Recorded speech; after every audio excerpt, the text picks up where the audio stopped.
Hello student, again Nikam ma'am is here and today's our topic is polygon. Some examples on polygon. Polygon वरती काही examples आपण पाहणार आहे. तर त्याच्यासाठी दोन फॉर्म्युले आपल्याला गरजेचे पहा. ज्यावेळेस तुम्हाला काही क्वेश्चन्स विचारले जातात एक्झामला की ज्याच्यामध्ये तुम्हाला पॉलिगॉनच्या साइड्स फाइंड आउट करायला विचारतात किंवा काही याच्यामध्ये इंटेरियर अँगल फाइंड आउट करायला विचारतात, काही याच्यामध्ये एक्सटेरियर अँगल फाइंड आउट करायला विचारतात. त्याच्यासाठी दोन फॉर्म्युले इम्पॉर्टंट आहेत. First is exterior angle of regular polygon of n sides which is equals to 360 divided by n in degree. डिग्रीमध्ये आहे हे. ज्यावेळेस तुम्हाला एखादा अँगल दिलेला असेल पॉलिगॉनचा एक्झाम्पलमध्ये आणि तो जर रॅडियनमध्ये असेल तर अगोदर त्या अँगलला काय करायचं, डिग्रीमध्ये कन्वर्ट करायचं. आपण हे एक्झाम्पलमध्ये पाहूया. सेकंड जो तो फॉर्म्युला लक्षात ठेवायचा तो आहे exterior angle which is equals to 180 minus interior angle. कधी कधी काय करतात, साइड्स फाइंड आउट करायला विचारतात ज्याच्यामध्ये इंटेरियर अँगल दिलेला असतो. मग आपल्याला साइड्सचा किंवा एक्सटेरियर अँगलचा फॉर्म्युला माहिती इथे एनची व्हॅल्यू जर माहीत असेल तर एक्सटेरियर अँगल फाइंड आउट करू शकतो.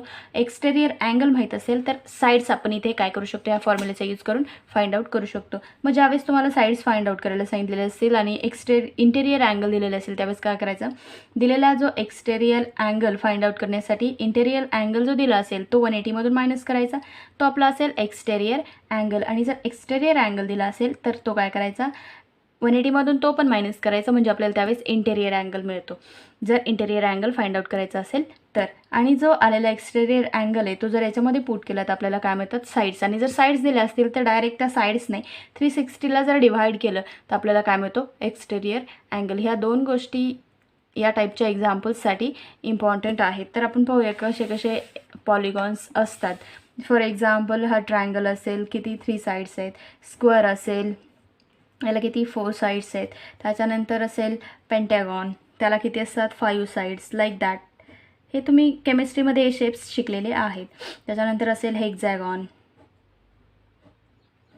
ऑक्टॅगॉन, असे काही वेगवेगळे हे पॉलिगॉन्स दिलेले असतात ज्याचे की नंबर ऑफ साइड्स दिलेले असतात किंवा मग number of sides find out करायला सांगतात. एक्सटेरियर इंटेरियर अँगल दिलेला असतो.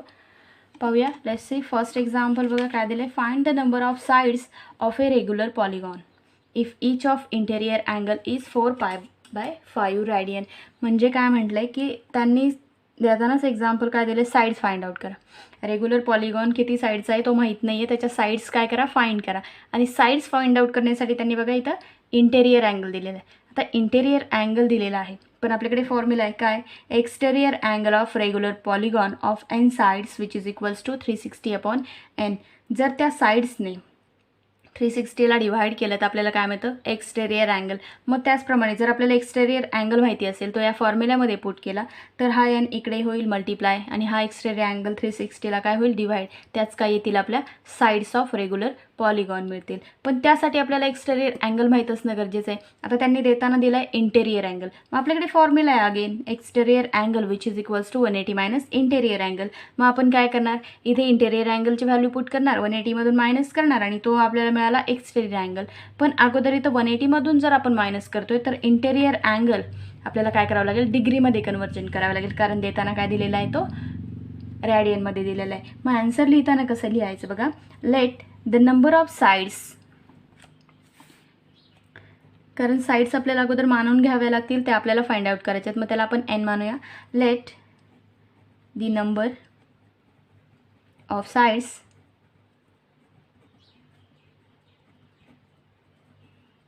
बी एन. रेग्युलर पॉलिगॉनच्या साइड्स मानल्या आपण, त्या आहेत एन. आणि आपल्याला काय दिलेलं आहे, इच इंटेरियर अँगल.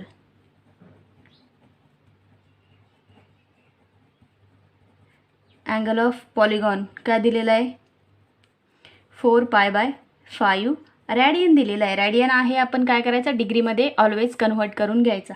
तर डिग्रीमध्ये कन्व्हर्ट करणं फार इझी आहे, आपल्या सगळ्यांना माहिती आहे. आपण काय करतो, 180/πने मल्टिप्लाय करतो, बरोबर.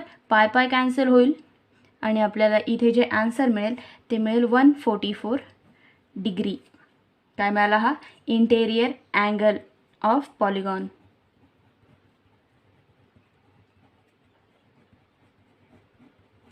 कुठलाही एकच नाही आहे तर each interior angle of polygon is 144 degree. त्यानंतर आपल्याला काय करायचे, साइड्स फाइंड आउट करायचे. साइड्स फाइंड आउट करण्यासाठी हा फॉर्म्युला आहे, पण त्याच्यासाठी आपल्याला एक्सटेरियर अँगलची गरज लागते. Therefore exterior angle of polygon whose sides N